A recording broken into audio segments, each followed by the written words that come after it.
সে আশ্বাস বাস্তবায়িত না হওয়ার কারণে তারা আজকে জাতীয় প্রেস ক্লাবের সামনে জড়ো হয়েছে এবং তাদের মেন দাবির ভিতরে তাদের বিভিন্ন প্লেকার্ডে তারা লিখে আসছে এইটাই কি শিক্ষাগুরুর মর্যাদা মাত্র ১,০০০ টাকা বাড়ি ভাড়া। তাদের এরকম ৪৫% আবাসন উৎসব, তাদের বিভিন্ন এরকম অনেক দাবি দেওয়ার ভিতরে তারা এই জাতীয় প্রেস ক্লাবের সামনে আসছেন এবং তাদের বিভিন্ন দাবি দেওয়ার দেখছেন যে ঠিক মঞ্চ করা হয়নি, কিন্তু প্রেস ক্লাবের সামনেই তারা একটা বিশাল নিয়ে ঠিক রাস্তার পাশে মেট্রো স্টেশনের নিচেই তারা এই সমাবেশ পালন করতেছেন এবং সরকার যে আশ্বাস দেওয়া হয়েছে সেই আশ্বাসের কোনো কিছু বাস্তবায়িত না হওয়ার কারণে ভুক্ত শিক্ষা যাত্রা বোর্ড ব্যানারে তারা এই জাতীয় প্রেস ক্লাবের সামনে হাজির হয়েছে। শিক্ষক সারা বাংলাদেশ থেকে এই শিক্ষকরা এসছেন, একজন প্লেকার্ড নিয়েছেন 10% পর্যন্ত অপচয় আমাদের মাথায়, এভাবেই তারা এই প্রেস ক্লাবের সামনে আসেন। আমরা দেখি সামনে কারোর সাথে কথা বলতে এইভাবে দেখেন আপনারা, সেভাবেই তাদের দাবি দেওয়াগুলো বাস্তবায়ন করার চেষ্টা করতেছেন। সারা বাংলাদেশ থেকে এই শিক্ষক সমাবেশ জাতীয় প্রেস ক্লাবের সামনে হচ্ছে। আপনারা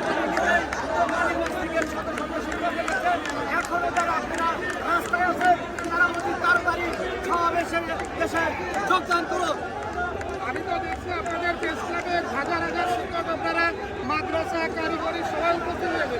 আপনারা যে উচ্চ মহলে আপনাদের কখনো জানেন না আপনাদের আবেদন? আমরা বারবার উচ্চ মহলে তৎপরতা চালিয়ে যাচ্ছি এবং আজকে আমরা শুনলাম যে সম্মানিত ডিসি মহোদয় আমাদের নেতৃবৃন্দকে ডেকেছেন, তারা তার সাথে বৈঠকে চলে গেছেন, বৈঠক করছে। বৈঠকে থেকে আসার পরে নেতৃবৃন্দ আমাদের ঠিক করবেন যে তার সাথে কি আলোচনা হলো। আমি তো শুনছি অনেকবার আপনাদের এমন করছে, আপনারা তো এবারে যদি আশ্বাস দেয় আপনারা কি ফিরে যাবেন আন্দোলন থেকে? আমরা আমাদের আশ্বাস দেওয়া হয়েছে, সেই আশ্বাস সারা বাংলাদেশ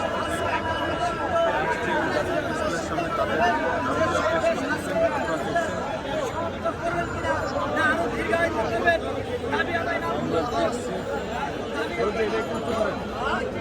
দেখেন যে তারা একটা প্লেকার্ড লাগাচ্ছে, চলো চলো ঢাকা চলো জাতীয়করণ আদায় এগিয়ে চলো। এমনইভাবে সারা বাংলাদেশ থেকে শিক্ষকরা তাদের প্লেকার্ড ফেস্টুন নিয়ে এই জাতীয় প্রেস ক্লাবের সামনে আসছেন।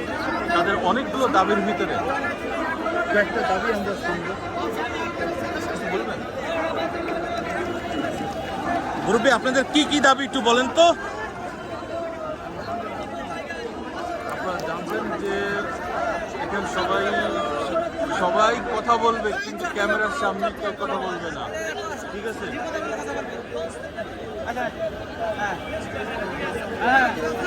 আপনাদের কি কি দাবি একটু বলেন। এটা ধরেন।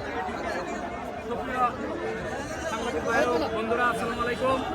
আমরা গত যে শিক্ষা উপদেষ্টা ছিলেন ওয়াহিদুল মাহমুদ স্যার 12 ফেব্রুয়ারি 2025 দিনের টানা আন্দোলনের ফলে স্যার আমাদেরকে বলেছিলেন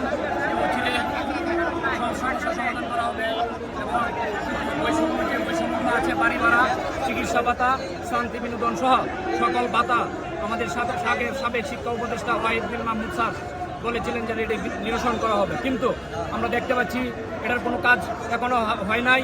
এই জন্য জাতীয়করণ শিক্ষক প্রত্যাশী জোট আজকে থেকে লাগাতার কর্মসূচি হয়তো দিবেন এবং আমরা কিছুক্ষণের মধ্যেই আমরা স্যারেরা যে আছে প্রত্যাশী জোট সচিবালয়ের দিকে পদযাত্রায় অংশ নেবেন এবং আমাদের দাবি হচ্ছে বর্তমান শিক্ষা উপদেষ্টা সাবেক যে শিক্ষা উপদেষ্টা উনি যে কথা দিয়েছিলেন যে 45% বাড়ি ভাড়া, চিকিৎসা ভাতা এবং শান্তি বিনোদন এই সরকারের সাথে সমন্বয় করা হবে।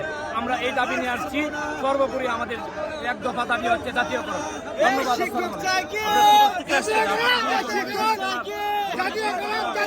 আসল উচ্চ বিদ্যালয় থেকে অংশগ্রহণ করেছি। শুনলেন যে আপনি কোথাটা বললেন, গরিবপুর ময়মনসিংহ গরিবপুর ময়মনসিংহ শিক্ষক আসছেন তিনি।